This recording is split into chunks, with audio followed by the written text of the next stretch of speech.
अब यार हद मचा रखी इस एग्जामिनर ने। सारे तो पॉइंट लिख रखे मैंने अपने आंसर में, फिर क्यों काट ली इसने मेरे नंबर? अब क्या सोना चांदी भर के भेज दो पेपर में? सीरियसली यार, what the hell he want. So दोस्तों, क्या आप लोग भी इस बेचारे स्टूडेंट की तरह परेशान हैं? सब कुछ पढ़ लिया, सिलेबस कर लिया, सारे प्रोविजन पढ़ लिए, सारे कॉन्सेप्ट हमारे टिप्स पे हैं, but we are screwed in writing, we are screwed in presentation.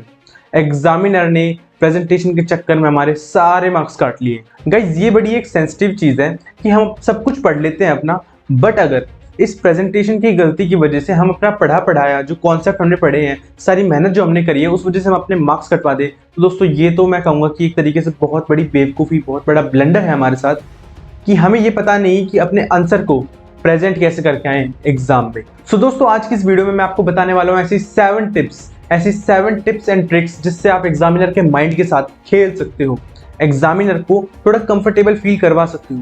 देखो, एग्जामिनर को कंफर्टेबल फील कराना बहुत ज़रूरी है, क्योंकि अगर वो इरिटेट हुआ तो वो इरिटेशन कहाँ निकालेगा, कहाँ अपनी फ्रस्ट्रेशन निकालेगा, आपको पता है, आपकी शीट पे।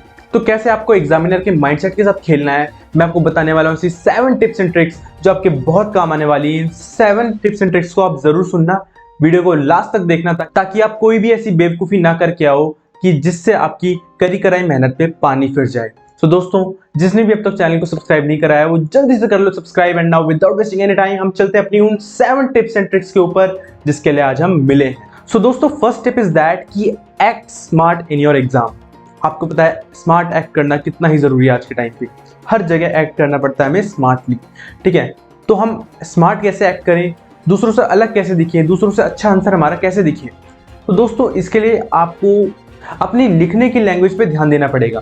सपोज एक छोटा सा एग्जांपल देता हूँ, लाइक जैसे मैंने भी अपने एग्जाम लिखे थे, तो और आप भी जैसे आप भी लिखने वाले होंगे या फिर आप लिख रखे होंगे पहले कभी, तो आप सपोज कोई भी सेक्शन आता है, कोई भी प्रोविजन आपको लिखना होता है, तो आप कैसे स्टार्ट करते हो? As per companies act 2013 this, as per this section of companies act 2013 this, ठीक है?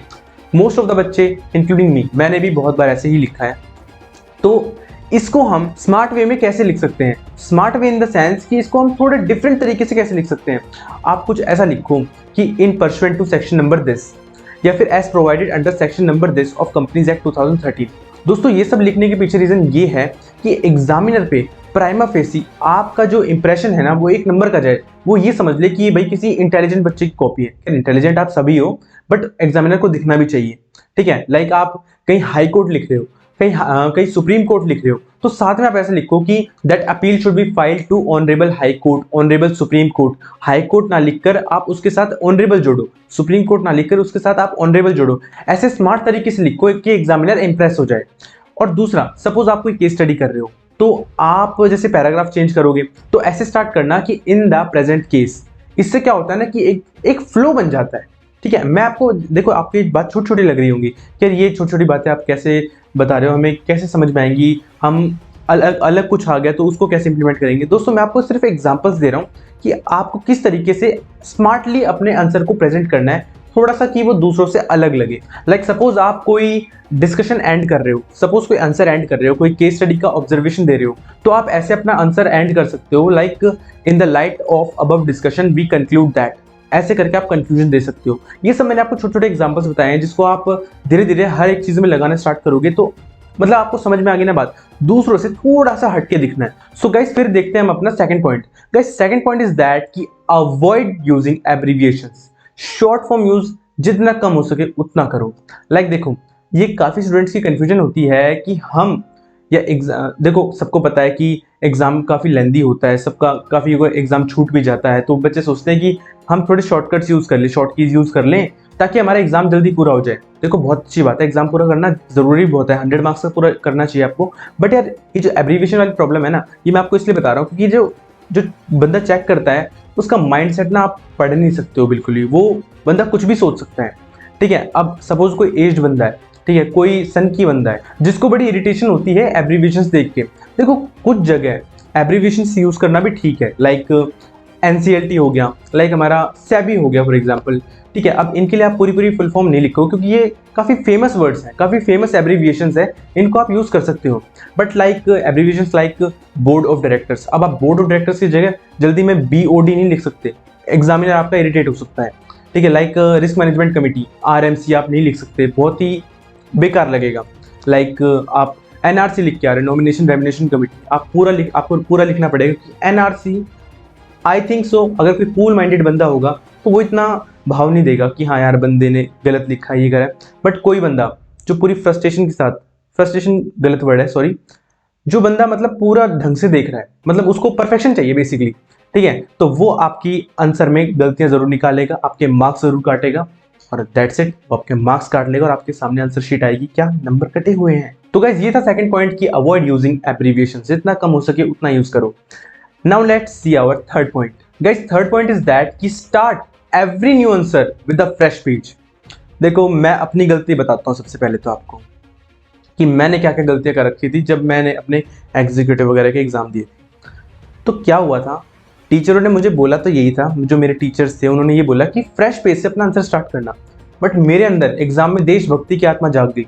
कैसे कि सपोज मेरा आंसर एंड हो रहा है नेक्स्ट पेज पे और आधा पेज भर चुका है, ठीक है, अब यार मेरे माइंड में क्या आ रहा है कि यार आधा पेज खाली है, तो यार एग्जामिनर ये ना सोच ले कि बंदे ने ना अपना पेज वेस्ट किए हैं, इंस्टीट्यूट का मटेरियल वेस्ट किया है, पेड बर्बाद कर दिए, और मतलब ये सब थॉट्स मन में आ रहे थे कि मतलब बेसिकली मैं कुछ गलत कर रहा हूँ लाइंस छोड़ के, मतलब पेज जितना बचा हुआ है उसको छोड़ के मैं कुछ गलत ना कर दूँ। बट यार बाद में मुझे क्या समझ में आया ना कि वो जो मैंने पेज छोड़े वो मेरी बहुत बड़ी बेवकूफ़ी थी। आपको अपना हर एक आंसर एक फ्रेश पेज से स्टार्ट करना चाहिए। हालांकि बाद में मैंने ये गलती नहीं करी थी बाकी पेपर्स में, बट एक दो में कर दी थी ऐसे कि भाई मुझे ऐसा लगा कि मैं कहीं पेज वेस्ट ना कर दूँ और एग्जामिनर के ऊपर ना गलत इंपैक्ट ना चला जाए कि यार बंदा तो पेज वेस्ट कर रहा है, ठीक है। तो पेज की कोई टेंशन नहीं है, एग्जामिनर की लाइफ थोड़ी सॉर्टेड रखनी है क्योंकि उसको मैं सब चीज़ें नहीं देनी है, खुल्लम खुल्ला काम देना है उसको, ठीक है। तो ये था पॉइंट कि start every new answer with a fresh page, चाहे आपकी 4 लाइन 5 लाइन भरी हो, नेक्स्ट पेज पे पहुंच जाना अपने अगले आंसर के लिए, ठीक है। सो गाइज अब आते हैं हम अपने फोर्थ पॉइंट पे। फोर्थ पॉइंट इज दैट कि make the life of examiner easy. देखो ये वर्ड मैंने अभी पहले भी यूज कर लिया था, अब भी यूज कर रहा हूँ, अब ये तो मेन पॉइंट में डाल रहा हूँ कि make the life of examiner easy. अब इसका कहने का मतलब क्या है दोस्तों, आपको टीचर्स ने ये जरूर कहा होगा कि आपको जो सबसे अच्छे से आंसर आते हैं ना उनको सबसे पहले लिखो।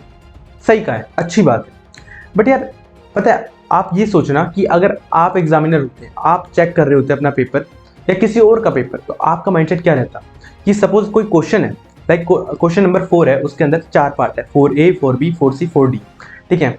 4A आप फर्स्ट पेज पे कर रहे हो, 4B आप 5 पेज बाद कर रहे हो, 4C उसके 2 पेज बाद कर रहे हो, 4D उसके लास्ट पेज पे कर रहे हो। अगर मैं एग्जामिनर होता मैं खुद नंबर काट लेता, देखो मैं अपने खुद के नंबर काट लेता अगर मैं ऐसी हरकत कर रहा होता, ठीक है।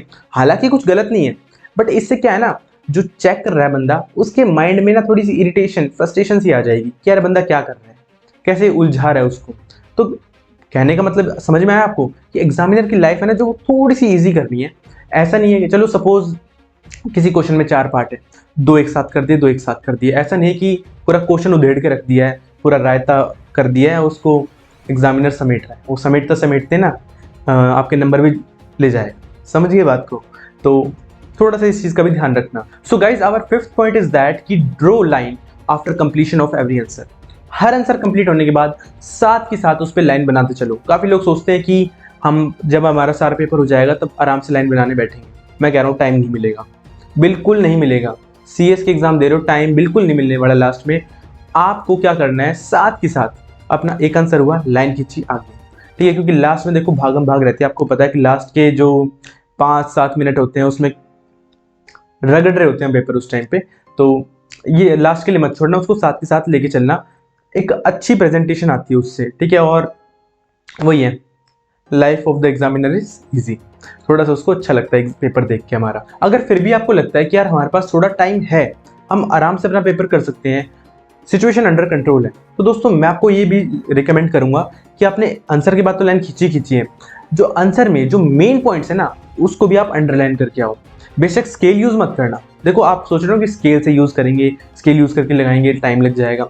जल्दी अगर आप हाथों से भी लाइन खींचोगे ना, ये तो मैं उम्मीद करता हूँ कि यार आप इतनी खराब लाइन तो नहीं बनाओगे अगर सिर्फ हाथ से ही बनाओगे तो बस कहने का मतलब ये है कि अगर आपको लगता है कि थोड़ा टाइम है तो जो मेन पॉइंट्स है ना आंसर में उसको भी थोड़े अंडरलाइन कर लेना, ठीक है। स्केल से नहीं तो अपने हाथ से कर देना, पेंसिल यूज करके।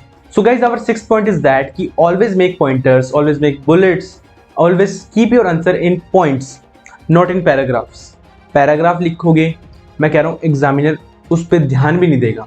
अगर आपने बिल्कुल सही भी लिखा है ना सब कुछ, देखो खुद सोचो, आपके सामने 10 लाइनों का एक पैराग्राफ आ गया, आपके सारे पढ़ोगे? आपके पास इतने, अगर आप एक चेक कर रहे होते तब की बात कर रहा हूँ मैं, इमेजिन करके देख लो, ठीक है, क्या पता कभी कर भी लो।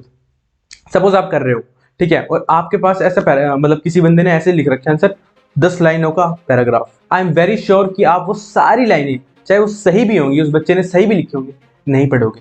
तो दोस्तों हर टीचर ये बात कहता है, मैं भी आपसे ये बात कहता हूँ, बड़ी कॉमन बात है कि यूज पॉइंटर्स, पॉइंट में अपना आंसर लिखो, अच्छा प्रेजेंटेबल लगता है, इंप्रेशन भी अच्छा पड़ता है एग्जामिनर के ऊपर, और उसको भी ज़्यादा इरिटेशन नहीं होती आपकी आंसर लिखने से, ठीक है।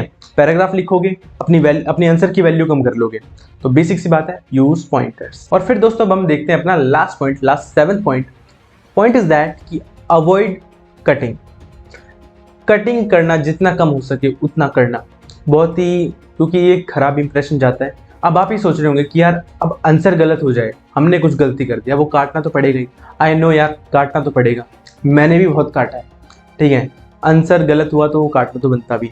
बट देखो, कोशिश करना कि गलतियां थोड़ी कम हो, अगर हो भी जाती है ना तो उसको पेंसिल से कट कर देना, और बड़े डिसेंट तरीके से कट करना। ऐसा नहीं कि आप घुचड़ मुचड़ करके आ रहे हो, ठीक है ना, तरीके से 1 लाइन डाल देना, 2 लाइन डाल देना, 3 लाइन डाल देना, चलो ठीक है। बट ये नहीं कि आप ऐसे स्क्रैच करके आ रहे हो पेपर को, ठीक है।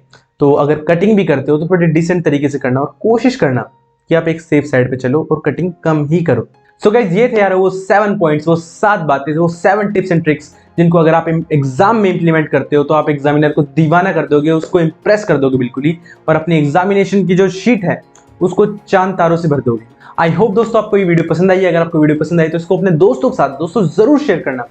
आप शेयर नहीं करते हो और आप बताते भी नहीं, सारे लोग बताते भी नहीं, काफ़ी लोग बताते हैं कि वीडियो कैसी लगी, फीडबैक देते हैं, but most of the student नहीं देते। तो it is my humble request, अच्छा लगता है देखो, देख के थोड़ा सा मोटिवेशन मिलता है। तो अगर आपको वीडियो पसंद आई तो अपना फीडबैक जरूर देना, अपने दोस्तों के साथ जरूर शेयर करना। And that's it, now I take your leave. मिलता हूँ मैं आपसे बहुत जल्दी अपनी एक और अमेजिंग वीडियो के साथ, तब तक के लिए स्टे सेफ, टेक केयर।